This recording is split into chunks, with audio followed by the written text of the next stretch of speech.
kita bisa membuat perhitungan yang lebih sederhana untuk mengetahui rentang C1, sehingga titik optimal awal tetaplah menjadi titik optimal. Maka kita bisa melihat dari perhitungan tadi bahwa slope atau gradien atau kemiringan dari garis fungsi tujuan itu harus berada di antara kemiringan kedua pembatas. Maka kita bisa lihat misalnya nilai minimum dari C1 adalah saat ketika slope Z sama dengan slope pembatas B, gitu ya. Jadi slope ini dia bisa bergerak naik turun, tapi dia harus batasnya adalah slope B dan slope A. Misalnya kita lihat kasus ini, kita C1 berarti slope Z itu apa? C1 dibagi 3, gitu ya. Kemiringan itu adalah dua komponen ini, C1 dibagi 3 koefisiennya ya, koefisiennya. C1 dibagi 3 harus sama dengan slope pembatas B. Pembatas B adalah yang ini, X1 plus 3X kurang dari 6 berarti sama dengan 1/3. Oke, sama dengan berapa? C1/3. Maka dengan persamaan pecahan biasa kita bisa tahu nilai C1 adalah 1. Jika slope Z harus sama dengan pembatas A, maka slope Z berapa? C1/3 harus sama dengan pembatas A. Yang ini ya, pembatas A itu adalah persamaan yang bawah ini, yaitu 2/2. Oke, C1 sama, maka kita bisa tahu nilai C1 nya adalah 3, batasnya adalah 3, sehingga titik tadi tetap menjadi solusi optimal. Maka C1 harus ada di antara 1 dan 3.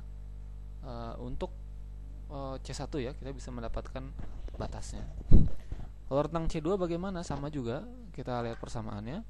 Maka slope Z harus sama dengan pembatas B, berarti 2/C1 harus sama dengan 1/3. Mohon maaf, sama dengan pembatas B ya, sama dengan 2. Maaf, saya perbaiki sedikit. Maka slope Z harus sama dengan slope pembatas A, yaitu berarti yang ini ya, berarti 2/C1 harus sama dengan 2/2. Maka kita bisa tahu nilai 2/C2 harus sama dengan 2/2. Maka kita bisa dapat nilai C2 nya adalah 2. Oke, kemudian dia juga menyesuaikan dengan pembatas B, yaitu 2/C2 harus sama dengan 1/3. Maka dapat C2 nya adalah 6. Maka kita bisa mendapatkan rentang C2 agar titik C titik